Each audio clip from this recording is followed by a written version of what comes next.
할렐루야. 오늘도 참으로 좋은 날입니다. 우리 모두 성령 충만하셔서 하나님의 기쁨이 되는 은혜로운 하루 되시기를 축복합니다. 저를 따라 하시겠습니다. 오늘도 나와 우리 가정 우리 교회에 기적이 일어납니다. 오늘도 나와 우리 가정 우리 교회에 기적이 일어납니다. 아멘. 저는 요한복음 5장 6절에서 9절 본문 말씀을 통해서 주님의 때를 기다리는 믿음의 사람, 이런 제목으로 함께 은혜를 받고자 합니다. 자연의 법칙이나 신앙의 믿음의 법칙이나 모두 기다림이 필요합니다. 농부가 씨를 뿌리고 기다림을 통하여 열매를 얻지 않습니까? 야고보서 5장 7절 보십시다. 그러므로 형제들아, 주께서 강림하시기까지 길이 참으라. 보라, 농부가 땅에서 나는 귀한 열매를 바라고 길이 참아 이른 비와 늦은 비를 기다리나니. 그렇습니다. 세상 모든 것이 기다림이 필요한 것입니다. 야고보서 1장 4절로 인내를 온전히 이루라. 이는 너희로 온전하고 구비하여 조금도 부족함이 없게 하려 함이라. 신앙생활도 인내, 기다림이 필요하다는 것입니다. 오늘 본문의 말씀은 기다림을 통해서 예수님으로부터 특별히 38년 된 병든 사람이 치유받고 회복되는 은혜로운 사건이 나옵니다. 예루살렘 양문 곁에 베데스다 연못이 있었습니다. 그 베데스다 연못은 특별한 사연이 있는 곳입니다. 가끔 천사가 내려와서 물을 움직일 때에 가장 먼저 들어가는 한 사람이 무슨 병이든지 고침받은 사건이었습니다. 그래서 베데스다 연못에는 누각이, 이렇게 사람들이 와서 쉴 수 있는 여러 가지 행각이 5개 정도 있었습니다. 그래서 그 밑에 가족들과 또 가족의 또 병든 사람이 항상 준비하고 있었습니다. 그래서 천사가 내려와서 그 베데스다 연못을 움직일 때 가족들이 어깨에 메고 안고 제일로 먼저 들어가는 그 누군가가 고침받았기 때문에 이스라엘 그 주변에 많은 환자들이 혼자 오면은 찬스를 놓치니까 가족이라든지 친구들이 항상 그 베데스다 그 물을 주시하면서 보고 있었던 것입니다. 그런데 그것에 안타깝게도 가족 없이 38년 된 환자 한 사람이 있었습니다. 이 사람은 여러 차례 봤습니다.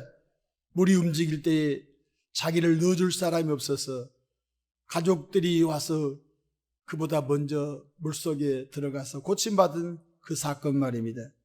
굉장히 섭섭하고 마음이 아팠습니다. 왜냐하면 자기가 찬스가 먼저 왔는데 병든 사람이 혼자 갈 수가 없기 때문에 다른 가족들은 어깨에 메고 가슴에 안고 뛰어가서 가장 먼저 베데스다 연못에 넣음으로 인하여 고침받은 것을 본인도 목격하고, 그래도 낙심하지 않고 기다렸습니다. 나에게도 언젠가는 찬스가 오겠지, 나도 언젠가는 기회가 오겠지 하고서 계속 베데스다 연못을 떠나지 않고 있었던 것입니다.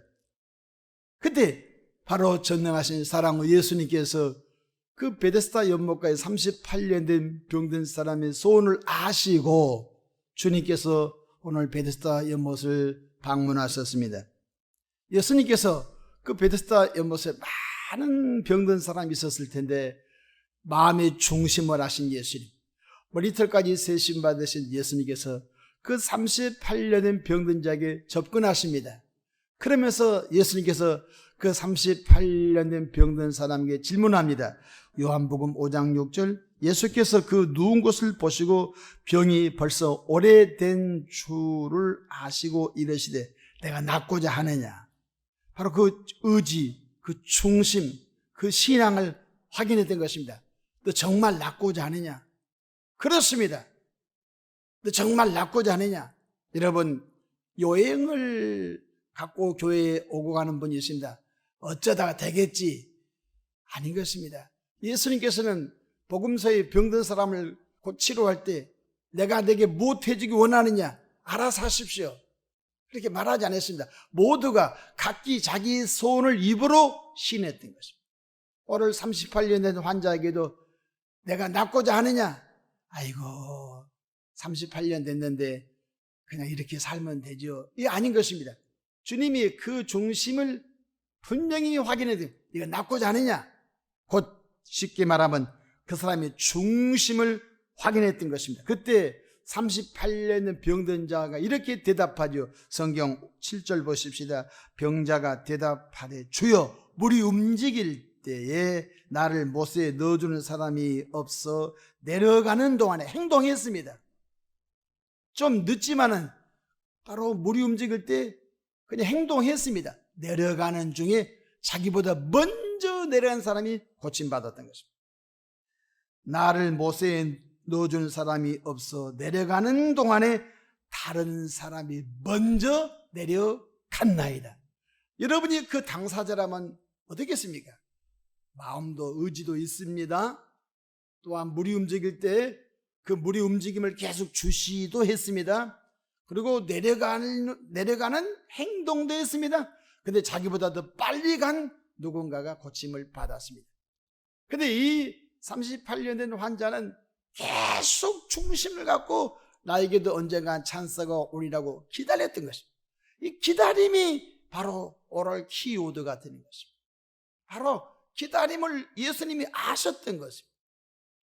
예수님께서 축복의 말씀을 하십니다. 성경 5장 8절 볼까요? 예수께서 이르시되 일어나 내 자리를 들고 걸어가라 하시니, 재미있는 말씀이십니다. 일어나 내 자리를 들고 일어가라. 이 사람이 오랫동안 바로 베데스다 연못가에 행각이 있었기 때문에 아마 이불도 있었을 것입니다. 아니면 거기서 음식을 먹어야 되니까 밥그릇도 있었을 것입니다. 국그릇도 있었고, 우리와 문화가 좀 다르지만 이스라엘 문화니까 먹다 남은 빵도 있었을 것입니다. 어찌됐든지 그 사람이 짐이 상당히 있었을 것입니다. 하루 기다린 것은 아닙니다. 한 달도 아니고 여러 차례 그 물이 움직임을 봤기 때문에 이 38년 병든 사람이 그 베데스다 연못에서 10년 있었는지 그 성경이 없습니다. 그러나 상당히 오랫동안 있었던 것입니다. 이 사람의 비품, 이 사람의 바로 준비물이 많이 있었을 것입니다. 그래서 예수님께서는 바로 일어나 걸어가라. 주님께서는 내 자리를 들고 걸어가라 이렇게 말씀하셨습니다. 주님이 일으켜 세워준 것이 아닙니다. 일어나 걸어가라. 그런데 여러분 보십시오. 우리가 이렇게 정형외과에서 뼈가 부러졌었을 때에 기부스 합니다. 깁스를 하게 되면 한 3개월 기부스 한다든지, 그러면 여러분 3개월 동안 기부스를 푼 사람이 바로 걸을 수 있습니까? 재활이 필요한 것입니다. 이와 마찬가지로 이 사람은 자기 의식과 자기 몸이 38년 동안 난 아팠는데 자기 생각도 아프고 마음도 아프고 몸도 아프고 내가 어떻게 일어나 걸어. 근데 예수님께서 일어나 걸어가라 했거든요. 그렇습니다. 여러분들의 마인, 여러분의 마음, 여러분의 생각이 여러분 나았다. 지금 몸이 아팠지만 나았다는 생각, 가난하지만 부유하는 생각, 여러분 불통하지만 형통하는 생각으로 꽉 차기를 축복합니다. 일어나 걸어가라. 나는 못해요. 그러면 이 사람은 안 된 것입니다. 예수님께서 바로 일어나 걸어가라 이렇게 말씀하시지요. 그때 9절 보십시다. 그 사람이 곧 나와서 자리를 들고 걸어가니라 이렇게 말씀해 주셨습니다. 여기서 사람의 때가 아닌 주님께서 역사하신 때까지 우리는 기다림의 신앙을 가져야 된다는 것입니다. 전도서 3장 1절에 범사에 기한이 있고 만사가 다 때가 있다. 버릴 때가 있으면 취할 때가 있고 심을 때가 있으면 거둘 때가 있고 날 때가 있으면 죽을 때가 있다고 했지요. 그렇습니다. 우리의 때가 아닌 주님의 때에, 바로 이 베데스다 38년 된 병든 자의 때에 고침받은 것이 아니라 예수님의 때에, 예수님께서 베데스다 연못가 오실 그때에 이 병든 사람이 고침받았다는 것입니다. 그러므로 우리가 기도하고 난 다음에 기도도 기다림이 필요합니다. 성경에 항상 기도하고 낙심하지 말라고 했던 것입니다. 우리의 때에 기도가 응답되면 하나님이 내종되지 않습니까? 그것까지도 내려놓고 맡겨야 된 것입니다. 주여, 이렇게 기도했는데 하나님 아버지 때에 내가 생각한 것보다 넘치게 응답해 주시옵소서. 여러분, 우리가 불신자를 전도하려고 합니다. 전도하는 것도 예수 믿고 교회 갑시다, 바로 따라오면 얼마나 좋습니까? 그러나 그런 경우는 많지 않습니다. 여러분, 밥을 사주고 친구가 되어주고 함께 얘기하고 서로 그 사람과 관계를 맺고 선물을 사주고 또 착한 행실을 보여주고 마음을 사고 해서 여러 차례 기다림을 통하여 내년에 부활주일날 데려가야 되겠다, 그 내년까지 기다린 것입니다. 내년에 부활주일 왔는데 공을 들이고 기도하고 작전 기도하고 했는데 또 내년 부활 때 교회 갑시다만 안 가. 그러면 또 기다린 것입니다. 또 기다려서 정말로 기다림이 꽉 찼었을 때 도무지 친구의 말을 거역할 수가 없어서 그래, 한번 따라가 줄게 왔는데 그날 오는 날이 장날이라고 그 사람이 말씀을 듣고 변화되어서 초등학교 때 한번 교회 간 것이 생각나서 바로 하나님께서 그 심령을 말씀으로 은혜로 역사한 줄로 믿으시기를 바랍니다. 전도도 기다림이 필요한 것입니다. 뿐만 아니라 열심히 공부하고 노력한 학생들에게도 기다림이 필요한 것입니다. 공기업을 간다든지 사기업을 간다든지 직장 취업을 한다든지 여러 기다림이 필요한 것입니다. 아브라함도 고향을 떠난 지 25년 동안 약속의 아들 이삭을 기다림이 있었지 않습니까? 믿음의 조상 아브라함이 하루아침에 이삭이 생기고 그랬습니까? 75세에 고향을 떠났는데 85세가 돼도 자식이 없자 아브라함도 그의 모습 엘리에서를 양자 삼아서 하나님께서 그 양자는 네 아들이 아니라 또 참지 못해서 그의 부인 사례가 여보, 나는 아이를 낳을 수 없는 상태니까 내 몸종 하갈이하고 잠을 자서 하갈이 자식도 본 부인의 자식이 될 수 있으니까 이렇게 하십시오. 그래서 이스마엘을 낳지 않습니까? 그런데 하나님이 아니다.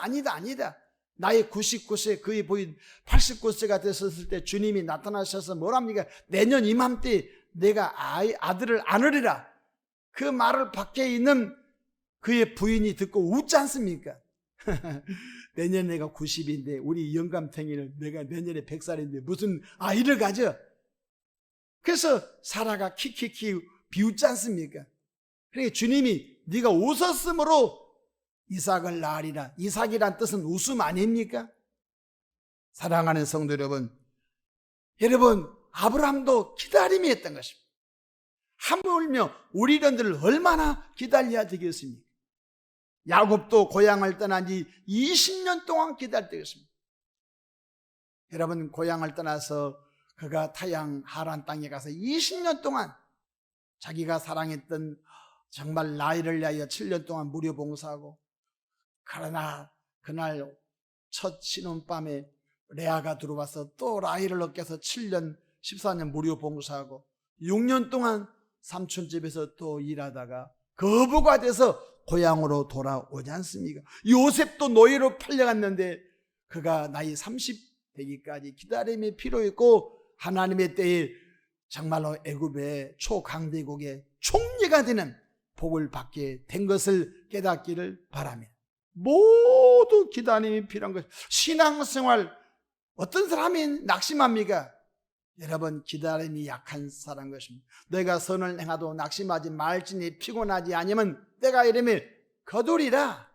할렐루야. 그러므로 오늘 기도하는 것도 기다림, 전도한 것도 기다림, 자녀 양육도 기다림, 믿음의 가정 만든 것도 기다림. 할렐루야. 천하 범사에 기다림이 필요하다는 걸 꼭 기억하기를 바랍니다. 할렐루야. 내 때가 아닌 주님의 때, 내가 원하는 때가 아닌 주님의 때까지 기다리는 신실한 오늘 하루가 되기를 축복합니다. 기도하겠습니다. 좋으신 하나님 우리 아버지, 은혜와 크신 사랑을 감사합니다. 여기까지 인도하신 사랑의 하나님, 기다림을 통하여 하나님의 은혜를 풍성하게 경험하는 우리 모두가 되게 하옵소서. 신앙의 체험을 통하여 신앙이 더 깊어지게 도와주시옵소서. 신앙의 체험을 통하여 하나님을 더 깊이 사랑하는 은혜를 주시옵소서.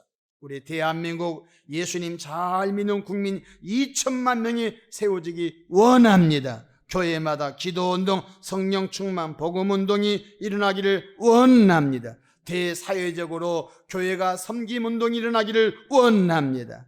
하나님, 우리 아버지, 우리의 가정들이 믿음의 명문가정 되기를 원합니다. 아버지, 기다림을 통하여 가족 식구들이 예수 믿고 성령 받고 새 사람 되고, 기다림을 통하여 자녀들이 예수 믿고 성령 받고 새 사람 되어 예수 닮아가는 은혜가 넘치기를 원합니다. 이 새벽에도 마음에 소원 담아 귀한 감사 예물들을 구별해 드립니다. 그 중심 그 마음 헤아리시고 하나님의 방법으로 축복해 주시옵소서. 감사하고 우리 구주 예수님의 이름으로 기도합니다. 아멘.